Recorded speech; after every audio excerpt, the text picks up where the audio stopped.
Hey guys, get comfy because I have some tea to spill. Just Hey guys, get comfy. I have some tea to spill. This is weird, I'm sure, for some of you. It's weird for me at this moment in time, anyways, because one, I'm home, and you're probably like, why are you home? Why are you filming this? What's happening? And two, I'm just like talking to the camera, and I normally don't put this stuff out there because I just hate my voice. Like, I really do.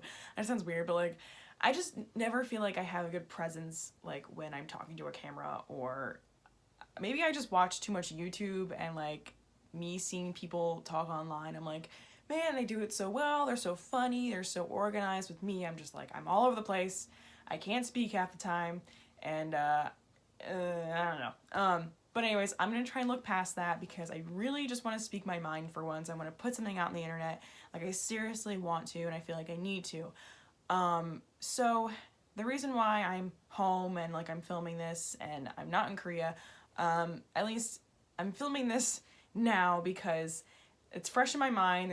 There's been a lot of things that's happened recently with study abroad, and I feel like I want to put this in a future vlog of mine. Like, if see, I'm like planning this out in my head, but at this point, like, from this story, I never know what's gonna happen. I really don't know if I'm going to study abroad. I don't even know. I'm just filming this prior to. Hopefully, like, I plan to be vlogging while I'm in Korea, and hopefully this will just be put into a vlog of mine and spoken about then. Anyways, so I'm just gonna talk about it now though, because I feel like if I do this, if I wait any longer on this video, I'm not gonna put in as much information that I want to, or detail. Or detail. We're not gonna talk about it.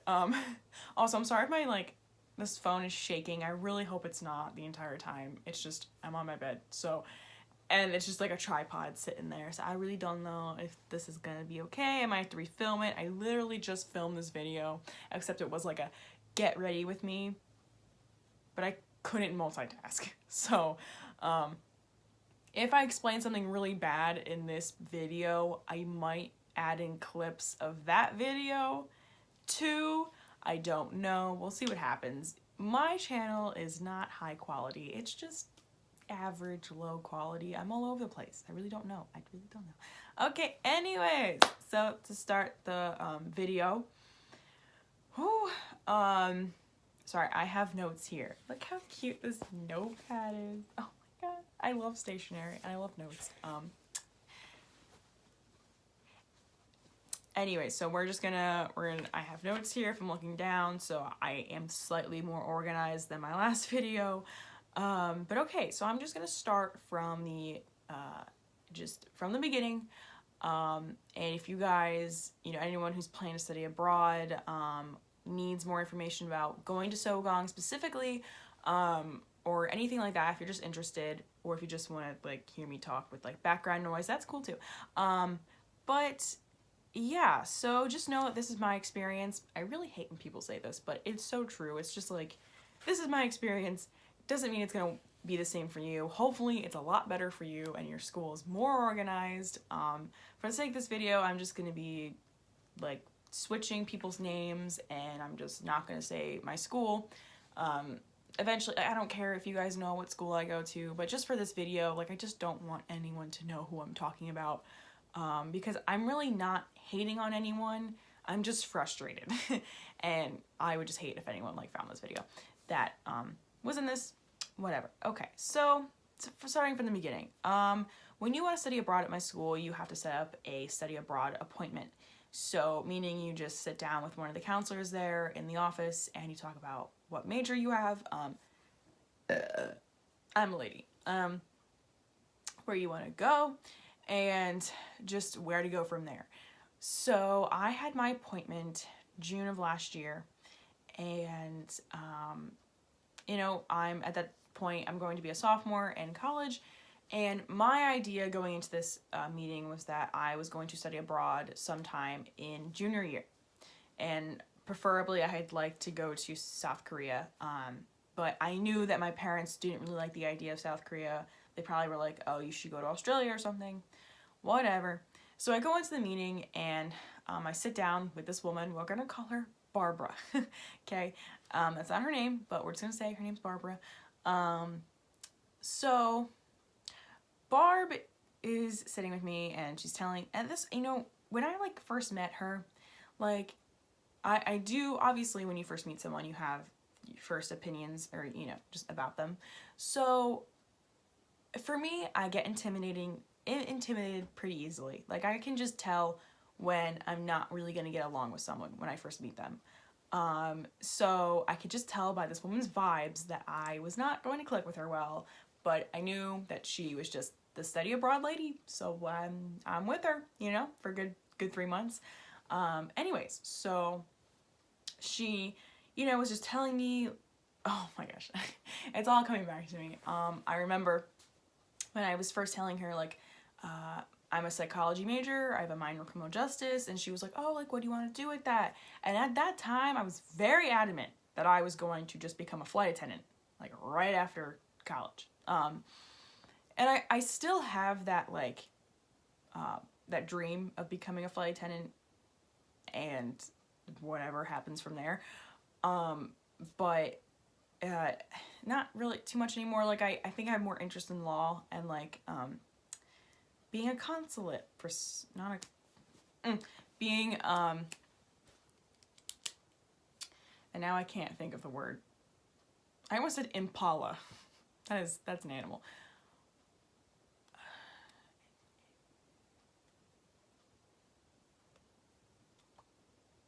I'm going to put the name of what I wanted to. It's like an assistant to a lawyer. Oh man, all right. I guess I just shouldn't be that. Anyways, I'll put whatever it is that I wanted to be at the bottom here. The editing will help. Okay, anyways. So at the time of the meeting, I told her I wanted to be a flight attendant. This woman looked at me like I was the craziest person, like, on this earth. And keep in mind, like, this woman, like, travels for, like, a living, and I'm like, okay, like, I get it, like, I'm a psychology major, and I'm at, like, this certain school, and it's, like, you know, like, a flight attendant is so not in that area, but, like, whatever, lady, you're not here to judge me, okay? Like, I just felt the judge, and I was like, I hate it already, Mom, I want to go home, because I was with my mom at the time, but anyways, so, she was basically, I was telling her, like, what places I was interested in. So at the time, South Korea, London, and Australia, sure. So I left the meeting basically knowing that I was going to Australia and that I was going to study abroad my sophomore year, spring semester. I just left that meeting, like, not okay. Like, just not okay. Because I knew I really wanted to go to South Korea, but my parents didn't really like the idea at the time. And spring semester my sophomore year, are you kidding me? Like, I just, like, in my head, I just knew I wouldn't be ready for that. Like, I just, you know, because honestly, surprisingly, when you are in college, like, each semester counts. You see yourself grow so much between 3 months at college. It really is, like, it's weird. Like, but I just knew, like, okay, I guess if I really want to study abroad, I'm going to have to push myself to do it sophomore year. Because, and the reason why is because she was like, well, psychology majors, like, it's hard to study abroad during your junior year. So I was like, okay, I'll listen to you because you know all about this stuff. I will, you know, I'm putting my trust in you, basically. Big mistake. So, let's see. So I left that meeting basically knowing those two things. Also, that there was an application process.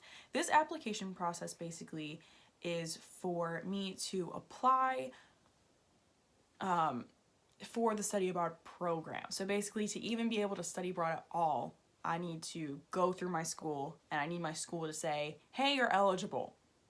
And so, whatever, I left with not much knowledge of how to go about that application. But I'm a naturally lazy person, and it was June at the time. I just got out of school, or maybe it was like early July or something like that, and I was like, it's fine. And I knew the application, though. The application process was, like, the deadline for it was August 15th. But like the lady didn't really stress that much of it. I don't know. I just remember leaving like not knowing much about it. So, you know, throughout the summer, I'm like working, whatever, and like I'm like, oh God, I have this application process. Like, am I up to date with everything? So I emailed her, I called her, and the last time I called her, she said, oh yeah, I'm going to unlock the application process for you. So the next day or so, I checked on like the portal, because there's like, you know, a website for us to use with all the study abroad information on it. And keep in mind, I'm really bad at technology, so that portal thing, like, really, I was like, I don't know how to use this, okay? Like, I genuinely didn't know how, and, you know, like, I don't know, show me how to use it. So,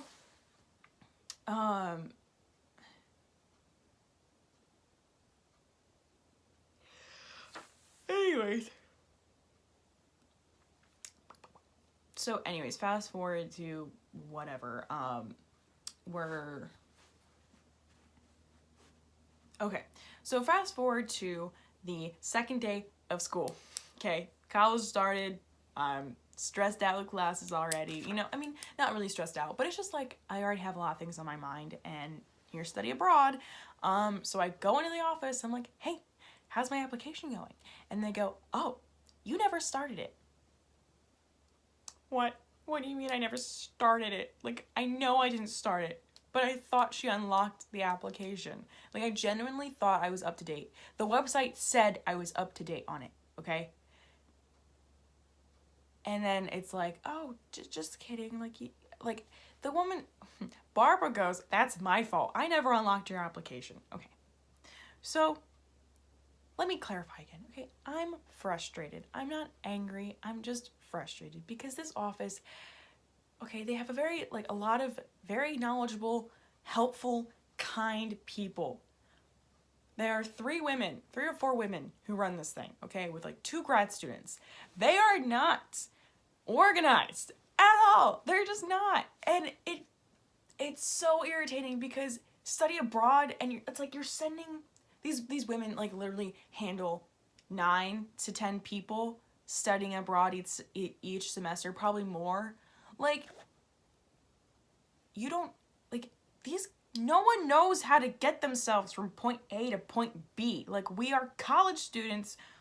You can't expect us to know how all this paper works, how all the forms work, what things I need to study abroad. Like, it needs to be such a step-by-step process, and they just didn't do that for us. They didn't. Maybe I'm like, oh, you didn't, like, hold my hand the entire time, like, blah, blah, blah. But it's like, to a certain extent, I get it. If you tell me the forms I need to get, I will get them for you. I'm not asking them to get anything for me. I'm asking them to just write things out for me, to tell me how to do stuff. If I need extra help on something, don't look at me like I have 4 eyes. You know, it's just like, I just felt like I was very judged every time I walked into the office. I just felt like, oh my God, like I just hated this whole process, okay? So, whatever. The woman, Barbara, extends the application for me by a week so I can get it in and I can study abroad still in spring of, next semester. So, and this application had an essay to it. It had like a personal statement. And I had to get my transcripts. There was a lot of things that I needed to get together that, like, a week, awesome. I'll get it in a week. Sure. Like, it just, okay. Anyways, moving on from that, I was accepted into the program, whatever. And then from there, we had 3 meetings with everyone studying abroad. And with the women in the study abroad center, they would sit down with us, and we just have like these informational meetings, basically. None of which were really specific to each of our countries. Like, yes, they brought up where we were going and just like, oh, pickpocketing, or yeah, that's what it's called, right? Yeah, pickpocketing, like, that's a thing. Like, wear your purse a certain way, like, just like things that you knew, but it was like reminding you of it. It was just kind of, and these things were like 2 hours long, like, just not okay. So in one of the meetings, they gave us this packet for the certain countries that needed a visa to study abroad. So mine was one of them. So I was like, okay, it's a visa I have to get. and you have to go to your nearest consulate. So for me, I had to go to the Korean consulate. The closest one to me was in New York, and I'm 2 hours away from New York. Now, fortunately, my dad works out of there, and he makes that drive quite a bit. And for him, like, I was just like, okay, at least I'm fortunate enough to have a dad who, like, can get me up there and, like, knows his way around. Like, that won't be such a problem for us. So I'm not going to show the name of my school, but this is this black folder that I have, you know, just put all of my trust in, basically, throughout this entire semester. And let's see. So we got, you get, like, I mean, this is, like, good information, you know, but at least I thought it was. No, I'm sure it is, but, you know, just study abroad student checklist. I had to figure out my classes that I'm going to take. That's still an ongoing process. There's, like, a South Korea, just, like, communication style, personal space, like, just, like, tips on studying abroad and whatever. So, that's cool. Like, good information, right? And then they gave us, like, a packet regarding the visa. Let me find that. So, visas normally take up to, like, 2 weeks to a week. Sometimes 3 weeks, like, if longer. It just depends on the type of year, the time of the year that you're doing it. So for me, in my case, Korea's spring semester, or like, yeah, their first semester does not start until March into, and then it goes till June. So, for me, I had more time to get my visa versus the students who were, like, going to Spain or something, and, like, they leave, like, early January, late January. Like, some people are already studying abroad right now. But, you know, for me, I was like, okay, cool. Like, I have time to get this visa. So this packet has, like, how to apply, the process of doing so, and required documents. You see that? All of the required documents. And then this nice little address. Right here. Yeah, okay. So, you know, I'm thinking, awesome. Me and my dad, you know, we got all this information. We can get all of this. We have time. This is great. Woo! Okay, so, for almost all of late December, or no, even like before Christmas to now, which is like January 12th, or January, it was probably like January like 10th or so, we have been calling people, emailing people, being like, do we have everything? We have questions, what's going on? So let me read some of these required documents and kind of explain why it gave us just issues and things we had to do. So basic required documents, an application form. The Study Abroad Center gave that to me. Thank you. I filled it out. A photocopy of passport. I can do that. Easy. Fee. You have to pay $45 when you go to the consulate. Whatever. Passport photo. So I had to go to CVS, get a photo taken. It is specifically, the size is 3.5 centimeters by 4.4 centimeters. Photo must be taken within the past 6 months. Printed photographs are not accepted. Use a white background and make 3 copies in total for 4 photos. I went to the consulate. They only needed one photo. I got 6 by mistake, but it still costed me $16. I only needed 1 photo. Okay. Standard admission letter. So, basically saying that you will want your original admission letter from the university in Korea, as well as an enrollment letter from my university saying that I attend the school. So this is where I'm going to keep reading. I'm going to finish this real quick. Certificate of the latest scholastic achievement, your official transcript unopened from the registrar. Certificate of bank balance, proof of financial support, bank statement, letters of financial aid or scholarship, and notarized letter signed by your parents claiming full financial responsibility while you are abroad. Also bring copies of your driver's license and ID, health insurance. Yeah, okay, all right. Let me point out some issues in this document, okay? So let's start from the original admission letter from university in Korea. Meaning Sogong's like physical copy that I can go there. I was emailed this document from one of the other women in the Study Abroad Center. They gave it to me, okay? They gave me 2 documents. Where are they? I have them in here. Letter of acceptance. This is printed. A poorly printed copy of it. But I thought this is all I needed. I mean, again, this is like my problem too, because like clearly it says official document, but in my eyes, I was emailed this. So I thought it was fine. I don't know. This is my first time studying abroad. How am I supposed to know these things? Like, I don't know. Who's in the wrong here? Am I in the wrong? I'll take it. I'm in the wrong. I guess I don't know. I can't find the second part of this, but I think, anyways, I was given, okay, so the email that I was given from someone else in the Study Abroad Center was this paper, something like a second one that was like a form, and then that was all I was given. So I printed it out. I assumed I had it, okay? So we get to the consulate. Yeah. All right, I'm gonna keep going. There's another piece to this story, but I'm gonna save that for a little later.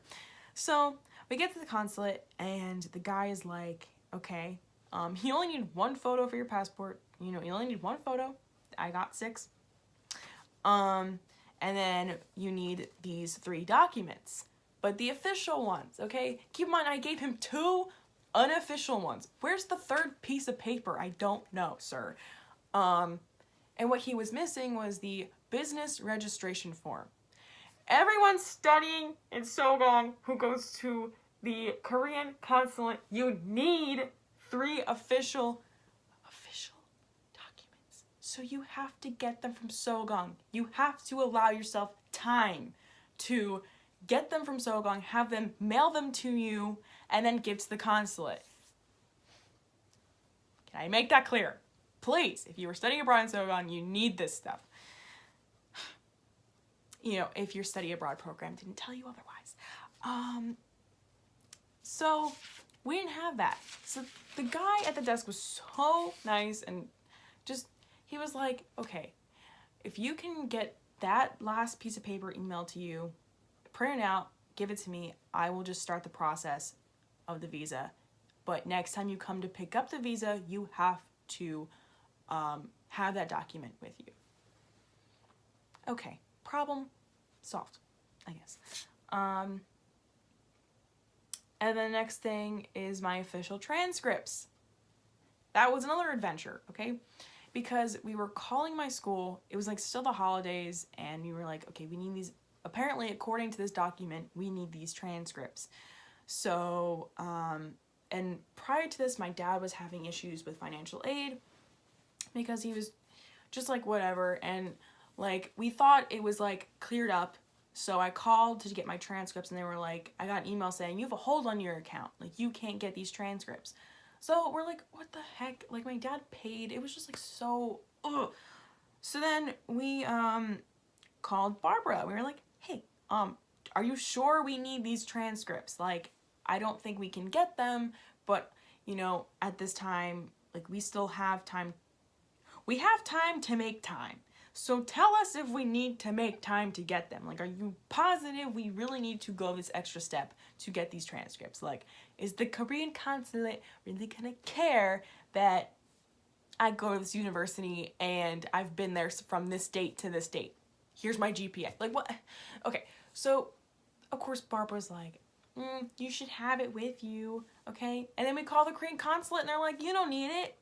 It's fine. Gee, I wish I would have known this before. Okay, anyway. So, yeah. So we don't need that. Okay, whatever. So, and then there's this bank statement, which is another thing that we had to go out of, well, I didn't, but my parents had to go out of their way to get because they thought we needed it. Because this important thing says that we need this another important thing, you know? Okay, well, we don't. We don't need that important thing, all right? My dad brought it to the consulate, and the guy was like, you don't need that. No, sir. What else do we not need that I have? Okay, like, it's fine to, like, bring extra document. Like, I don't, like, being over-prepared for things is fine. It really is. But when you have to, like, spend weeks calling people, getting information, going to things, getting this information, and knowing that you don't even need it, like, that pisses me off because why put it in the packet? I don't need it. Like, these are the extra steps that I'm saying that the Study Abroad Center could have done for me.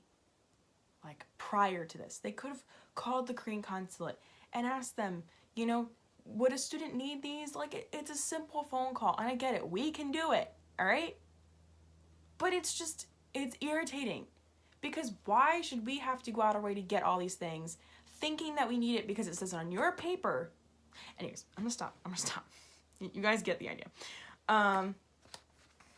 Okay. The last thing. So this happened when we first got into New York.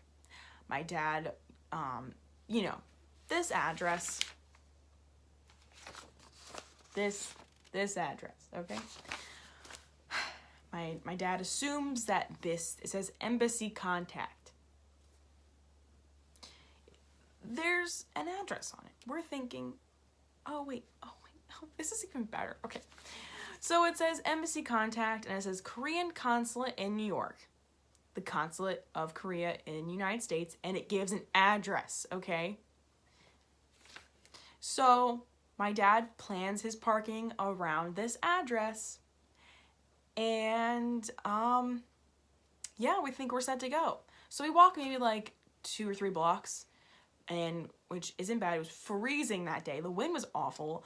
And we get in the building, and my dad, you know, before we go in, my dad's like, well, this is where your adventure starts. And I'm like, yeah, I'm so excited. Like, you know, oh boy, was it an adventure that we didn't know, that we had no idea. So again, this is when we first got into New York.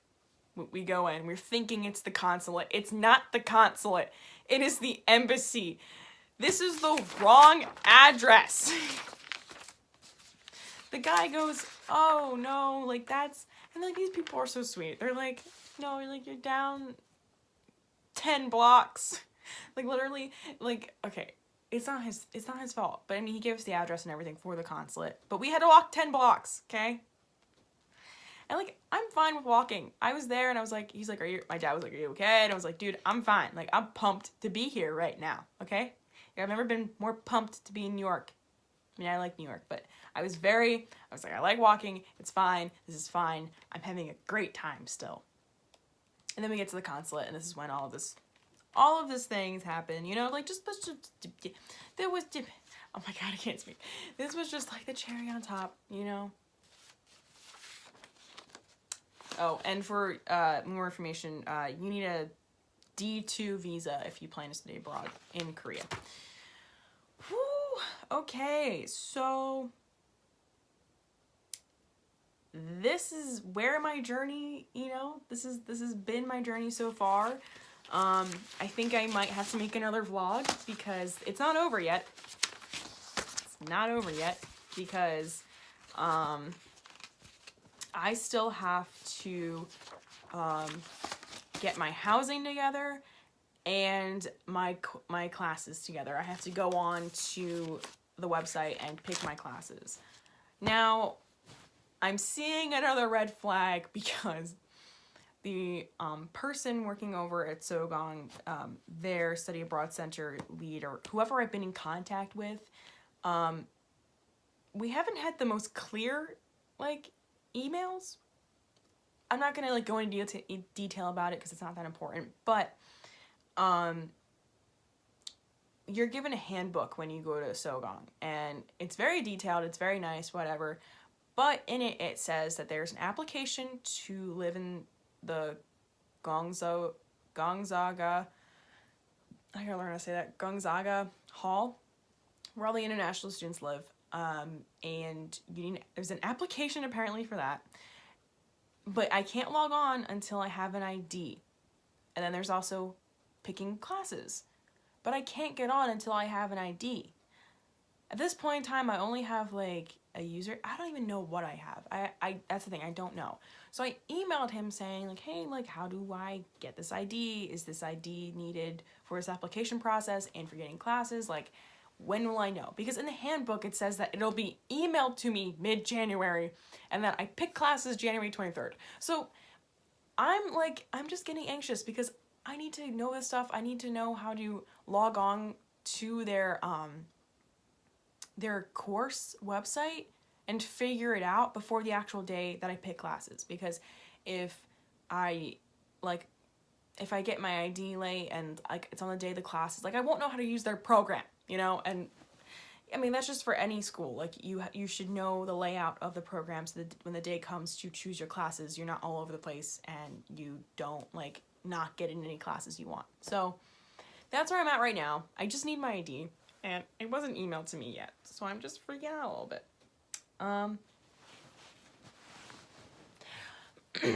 But yeah, thank you so much, guys, for watching. Sorry if I'm, like, this is probably the most agitated you'll ever see me.